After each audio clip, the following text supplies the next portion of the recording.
Hola mi familia, Dios me le bendiga, que el Dios Todopoderoso sea en cada uno de ustedes en sus hogares, bendiciendo a su familia, sus vidas. Coloquemos entonces este tiempo en la presencia de nuestro Padre Celestial para que Él sea el que nos hable, que nos guíe en esta noche, que Él sea el que nos ministre, que el Espíritu Santo sea el que nos hable el entendimiento para que podamos comprender su palabra. Entonces, soberano Padre Celestial, mi Dios Todopoderoso, en esta hora, Señor, nos presentamos delante de ti, Padre Eterno. Hoy reconocemos una vez más tu grandeza, tu poder, tu soberanía, Dios. Hoy reconocemos que no hay nada más grande, más digno, más sublime que tú, Señor. Hoy reconocemos que tú eres nuestra roca, que tú eres, Señor, nuestro estandarte, Dios.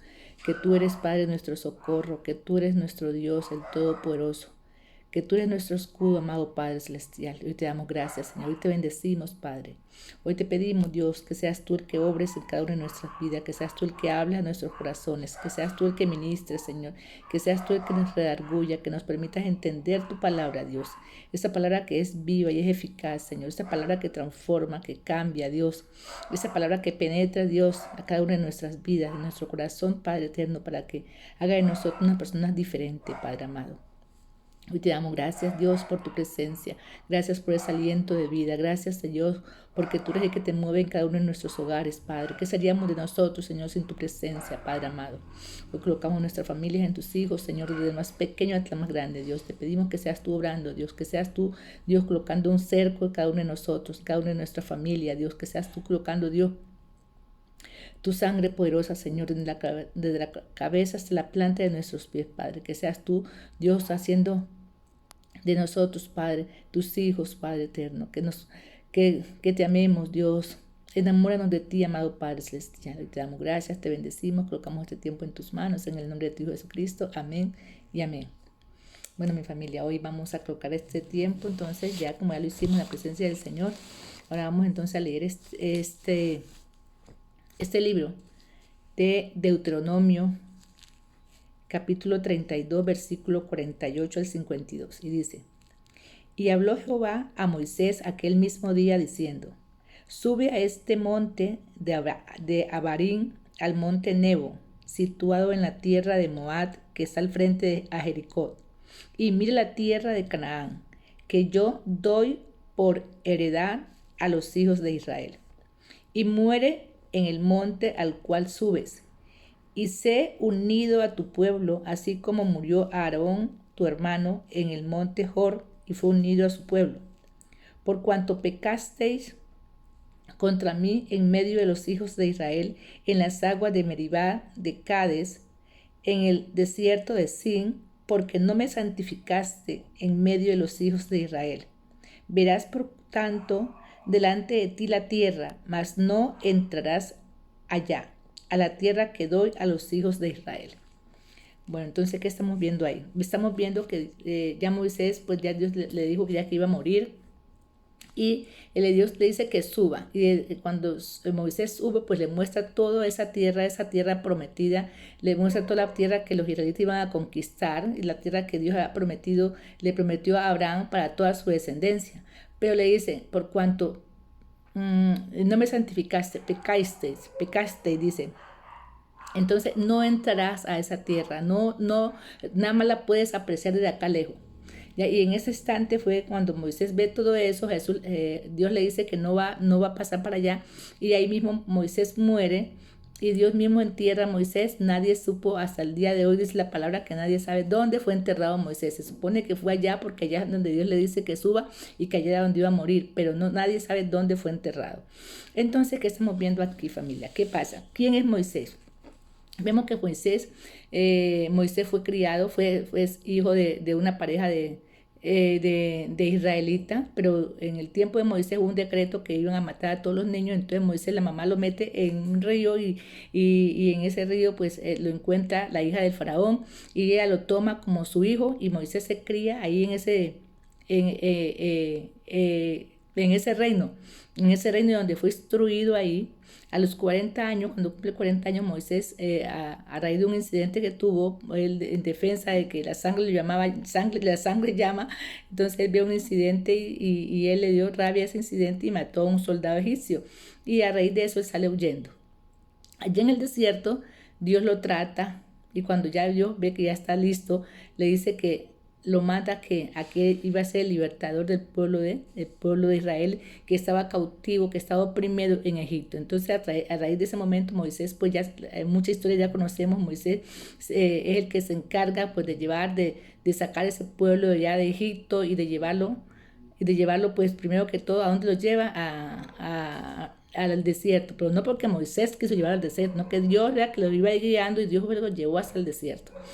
Entonces pasa algo, que el pueblo de Israel siempre estaba como rebelde, siempre estaba como rebelde. Entonces Moisés cayó como que en ese juego del pueblo de Israel, ¿ya?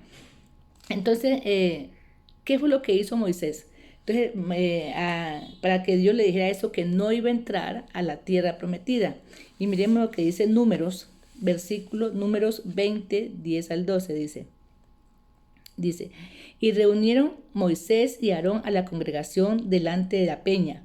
Y le dijo, oí ahora, leamos desde antes para que tengan como bien claro qué es lo que está pasando ahí. Dice el 8, toma la vara y reúne la congregación. Ahí le está dando Dios a Moisés, tú y Aarón tu hermano, y hablad a la peña a vista de ellos, y ella dará su agua, y le sacarás agua de la peña y darás de beber a la congregación y a sus bestias. Entonces Moisés tomó la vara de delante de Jehová como él la mandó. Y reunieron Moisés y Aarón a la congregación delante de la peña, y les dijo, oíd ahora rebeldes, os hemos de hacer salir agua de esta peña. Entonces alzó Moisés su mano y golpeó la peña con su vara 2 veces, y salieron muchas aguas, y bebió la congregación y sus bestias. Y Jehová dijo a Moisés y a Aarón, por cuanto no creísteis en mí para santificarme delante de los hijos de Israel, por tanto no meteréis esta congregación en la tierra que les he dado. Entonces, de acuerdo a esa lectura que estamos viendo ahí, el pueblo empieza a murmurar y empieza a hablar que sí, que para qué nos traen aquí a este desierto, que para qué nos van a hacer morir de la sed, nos van a hacer morir del hambre. Bueno, ese pueblo se quejaba mucho. Entonces Moisés, va con Aarón a orarle al Señor, y el Señor le dice, ve con Aarón delante de la peña y le hablas a la peña. Al hablar de la peña va a sacar agua, va a salir agua, y esa agua va que beban todos ellos y que también beban sus animales. Sin embargo, Moisés, en medio de tanta rabia que él tenía, ¿él qué hizo? O sea, en vez de hablarle a la peña como Dios le había mandado que le hablara, no le habló, sino que ¿qué hizo? Le pegó a la peña 2 veces. Y eso fue el causante de que Dios lo viera mal. Y entonces, ¿qué vemos ahí? Vemos un pecado, porque Dios le está diciendo ahí, por cuanto pecasteis contra mí, te está diciendo. ¿Y qué fue lo que hizo? Fue desobediente. Ya, además de ser desobediente, porque Dios le dijo que nada más le hablara a la peña. Entonces fue desobediente en ese sentido, y además no le dio la gloria a Dios. Ya dice aquí, oíd ahora rebeldes, os hemos de hacer salir agua de esta peña.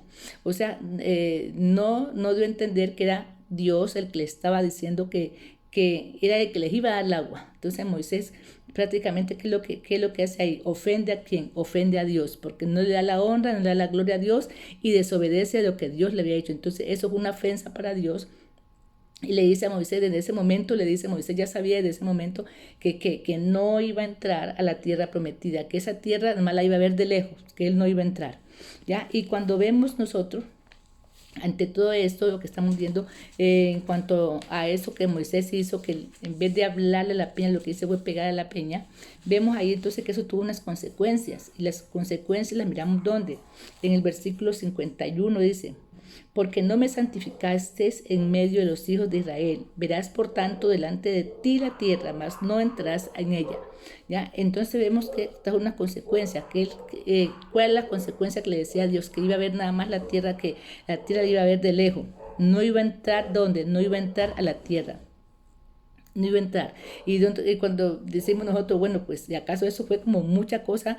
O dirá uno, tan grande fue lo que Moisés hizo, pues para nada más cuando en vez de hablar le pegó, o sea, eso fue malo. Y de pronto si nosotros miramos, no es que haya sido malo el hecho de que él le hablara a la peña, el hecho de que él le pegara en vez de hablarle, porque si nosotros miramos anteriormente en Refidín, ya el pueblo ya había también empezado a murmurar y casi que se querían comer a Moisés, y Moisés asustado va donde Dios, y entonces Dios le dice, bueno, ve a la peña y golpea la peña. En esa época le dice golpea, o sea, primero Dios en un comienzo le ha mandado que golpea la peña.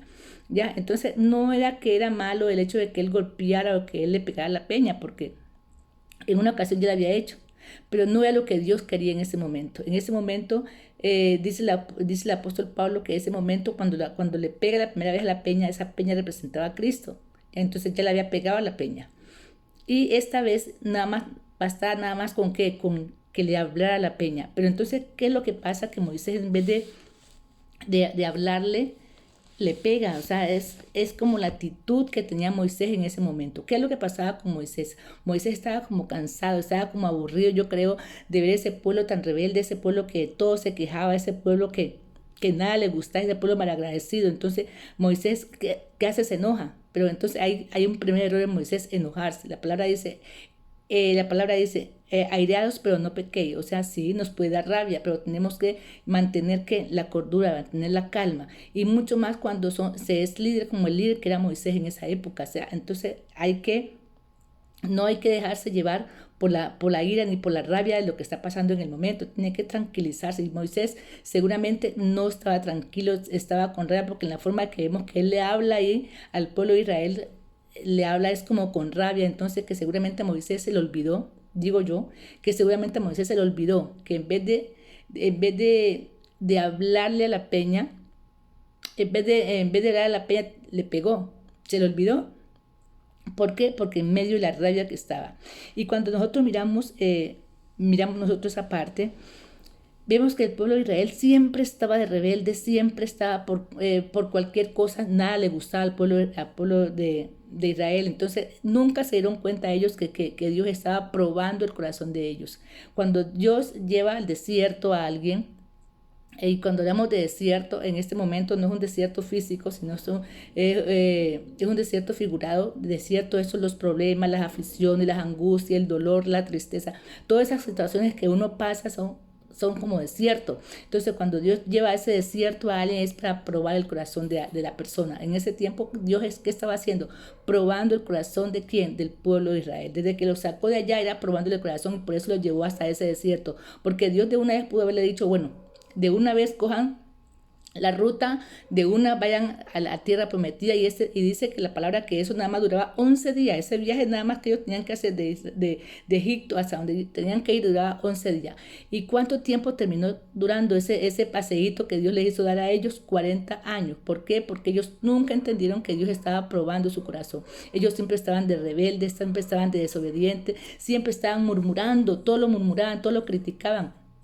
Ya, entonces ellos nunca se dieron cuenta que Dios estaba probando su corazón, y por eso es que pasó todo eso. Y en medio de todo eso que Dios estaba haciendo con ellos ahí probando el corazón, también cae Moisés y también le embarra a Moisés ahí. No porque Moisés haya sido un líder malo, no. De hecho, si nosotros vemos la palabra, Dios le dice, mi siervo Moisés. Porque si había una persona que era dedicada, consagrada a Dios, era Moisés. Moisés todo se lo consultaba a Dios, ¿ya? Pero ¿qué pasó en ese momentico? En ese momentico pues ocurrió eso para que también nos sirviera a nosotros de enseñanza, y no es dejarnos llevar, porque no es dejarnos llevar por la rabia ni por la ira, sino que es tranquilizarnos para que podamos a tomar ¿cómo se dice? Las cosas con calma, las cosas con calma. Entonces que no pase como pasó con Moisés. Moisés también salió castigado ahí por el pueblo, salió castigado porque se ofendió, hizo lo que hizo, le golpeó la peña, no tenía que hacerlo, bueno, salió totalmente desobediente ahí, pero en sí el castigo, ¿para quién era? Era para el pueblo de Israel, para el pueblo que nunca entendió que Dios que quería con ellos, que Dios quería transformarlos, cambiarlos, quitar esa naturaleza pecaminosa de esclavitud que ya tenían. ¿Para qué? Para poder llegar a esa tierra prometida. Y resulta que como fueron así, ellos fueron rebeldes, criticones, habladores, bueno, rebeldes, todo lo que ellos hacían, murmuraban, y todo lo que ellos hacían, ¿qué pasó? Esa generación no entró a la tierra prometida, por eso duró 40 años en el desierto. Yo los tenía dando vueltas, 40 años dando vueltas, 40 años en ese desierto, y no los hizo entrar a la tierra prometida. Cuando ya murieron todos ellos, que murió toda esa generación, ya así la nueva generación fue la que entró a la tierra prometida. ¿Por qué? Por esa rebeldía de ellos. Entonces, eso si nosotros lo aplicamos a nuestras vidas, que queremos ahí nosotros es que cuando Dios, y ya como para reflexión familia, muchas veces pasamos por esos desiertos. Dios nos permite pasar por esos desiertos. Y esos desiertos son esos dolores que tenemos, esos dolores que tenemos difíciles, esas situaciones que tenemos que desempleo, como en esa época, desempleo, enfermedad, muerte. Todas esas pruebas, todos esos desiertos es para que Dios está probando en nuestro corazón. Y nosotros tenemos que ser muy cuidadosos, tenemos que ser tener ese buen discernimiento para entender qué es lo que Dios quiere, qué es lo que Dios está trabajando en cada uno de nosotros. Y si no entendemos, decirle, Señor, ¿qué está pasando? ¿Qué quieres mostrarme, Señor? ¿Qué quieres mostrarme con esta situación, Señor? Decirle ahí para que Él nos muestre qué es lo que Él quiere de nosotros, porque en ese momento qué es lo que está haciendo, nos está probando. ¿Y para qué nos está probando? Para llevarnos a un nivel más alto. Recuerda que tenemos que ir de aumento en aumento hasta alcanzar el esplendor del nuevo día. Nosotros no podemos quedar con lo que tenemos ni con la vida espiritual que tenemos, sino que tenemos que ir en ese crecimiento espiritual. Y para eso Dios nos hace pasar por esos desiertos, por esas pruebas, para que podamos crecer espiritualmente y podamos avanzar. ¿Ya? Y cuando no entendemos eso, es cuando nos quedamos ahí y perdemos esas bendiciones que Dios tiene para nosotros. ¿Ya? Entonces, que hoy podamos decirle, Señor, hoy dejo toda murmuración, Señor. Hoy dejo toda rebeldía en mi vida, Señor. Hoy quiero avanzar. Hoy quiero, Señor, entender, Señor, lo que tú tienes para mí, Señor. Te doy gracias por lo que estoy viviendo, Señor. Son situaciones difíciles, Señor, pero sé que contigo vamos a salir adelante, Señor. Sé que si tu mano está conmigo, vamos a salir adelante, porque para eso nuestro Dios es el Todopoderoso. Para eso es el Shaddai. Para eso es el Shaddai, el Dios Todopoderoso que Él está con nosotros. ¿Ya? Entonces es decirle, Señor, aquí estamos, Padre amado. Aquí estamos, toda situación que esté viviendo, Señor, la coloco en tus manos para que seas tú obrando, Señor. Hoy no quiero ser, Señor, no quiero ser rebelde ni murmuradora, Señor. Hoy me rindo ante ti, Señor, y acepto todo lo que venga en mi vida. Oramos, familia. Soberano Padre Celestial, mi Dios Todopoderoso, te damos gracias, Señor. Te damos gracias, te bendecimos, Señor. Gracias por todas las situaciones que pasan en cada uno de nosotros, Señor. Gracias, Padre. Duelen, Padre, porque son dolorosas, Señor. Tenemos corazón, somos humanos, Señor. Pero, Señor, te pedimos, Dios, que seas tú obrando, que seas tú sosteniendo, que seas tú dándonos esa paz, Señor, que sobrepasa todo entendimiento, Señor. Que seas tú fortaleciendo nuestras vidas, Padre eterno. Hoy queremos, Señor, consagrarnos ante ti, Señor. No queremos, Señor, ser, Señor, personas rebeldes, difíciles, Señor, murmuradoras. No, Señor. Hoy nos postramos, Dios, para que seas tú obrando, Padre. Te damos gracias, Señor. Te bendecimos. Colocamos este tiempo en tus manos, en el nombre de tu Hijo Jesucristo. Amén y amén. Bueno, mi familia hermosa, Dios me les bendiga. Que pasen excelente noche.